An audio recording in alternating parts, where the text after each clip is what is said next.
Hi everyone, it's Patrick again from Defasten, and welcome back to my channel. And let's just dive right into it. How would you describe your style? I guess I'd say future-facing, futuristic, cyberpunk. Cyberpunk is a word I use a lot these days because it kind of encapsulates the whole living style and theory of living in the future. And there's a tinge of like dystopianness into this as well, embedded into this genre. And I think the work that I've been doing for 2 decades now, my goodness, always has this touch of dystopian sci-fi-ness to it. And it's not because I'm pessimistic, it's because I'm kind of interested in what's coming next. And there's no future without a fight. Let's put it this way. So why the name Defasten? What's the story behind this name? I guess that's interesting. I can give you the short version, but I picked out this name like around the end of 2001, basically. And I registered this name as a website name, and I think a lot of it is influenced from my wanting to travel abroad. You know, I felt a little bit trapped in Canada. With the internet, it gave you access to the whole world, at least in terms of culture, in terms of music downloading, which I was downloading a lot, electronic music. A lot of it was coming from Europe. And a lot of it was actually German productions, like from Compact Records, Force Inc., Miltato, Basic Channel, Chain Reaction, all this kind of minimal techno and dub techno, and IDM, which didn't really exist in Canada. Which is what I looked for. So I kind of thought of a name that didn't sound French or English, which are the 2 official languages in Canada, and this name kind of stuck. And it's also because in the music scene, still today, people use like an alias or handle, and it wasn't really about what I looked like. You know, it wasn't me as Defasten.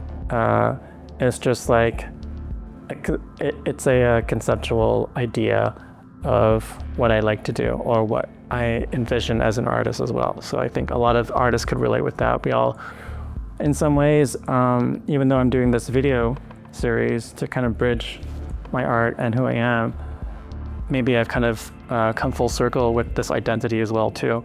But Defasten is still really like, it's like a moment of focus where I kind of want to just visually envision something which doesn't exist in the real world. So there you have it, Defasten. I also want to talk about like what I've been doing. Basically, I am in the finishing stages of a music video for Max Dahlhaus from his album Oniric, and it's the track Span the Void, featuring the Japanese vocalist Ayu Okakita. And it's kind of a more ambient track, and I used this opportunity to explore what you could do with Notch 1.0, which is not just the software that I'm still using for my client work. And I was able to achieve, I could tell you now, the video will be released like really soon, probably next week. But I was able to achieve a visual quality that I couldn't do before, which is great. I'm using a lot of transparency effects. It's a little touch, but it makes all the difference with the feeling of the video as well. So I guess I could talk about it more later once the video's out. So where in the world am I? Because I'm still posting stories about what I was doing on my travels in Asia, in China, or in Shenzhen, basically. But I am definitely here in Berlin. For a while, since like mid-April, but I have so much footage to go through from my travels that I'm still posting stories from there. And it was a really inspiring trip for me, these 4.5 months away in Southeast Asia, mainly based in Bangkok, and then I eventually traveled to Australia to see some family, amazingly, and then I went to China, Taiwan, and Japan. But I essentially went to around 11-12 cities, 4 of them in China. And for me, it was really important to go to China because what the media says is one thing, but what you see in reality on the ground is different. And I'm not the first, foreigner to be going there.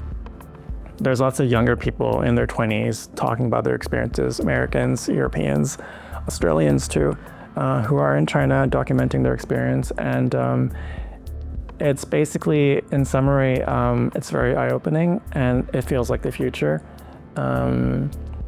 Because everything is made in China, they kind of use their own products, and it just makes sense. You would be surprised at the quality of life there is actually, I think it surpasses even what I live here in Berlin. And I think, when I came to Berlin, I was unsatisfied with the quality of life coming from Montreal. A lot of people have great things to say about Montreal, but I think I'm a bit spoiled. My dad is born in France, and I had access to kind of French culture before. I tried Paris, it wasn't for me, but I knew I wanted to go back to Europe, so now I'm here.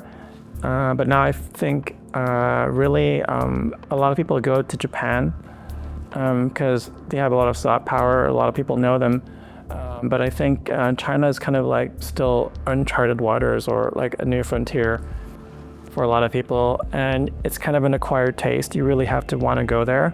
Luckily, I already knew people from Berlin that are in China now. So thank God, Berlin is still really good as a hub to meet people from around the world.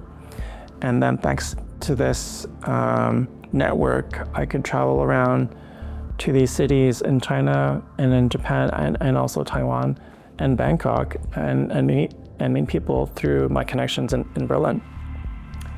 So yeah, I think I will save my thoughts on my travels to China and to the rest of Asia that I've been to on this trip in another video. There's a lot to really unpack there, I think. So that's it for now. If you liked this video, let me know. If you have comments or feedback or just want to talk about this, you can just write to me. I'll try to answer if I can. So on that note, have a great weekend, and I will see you later. Peace.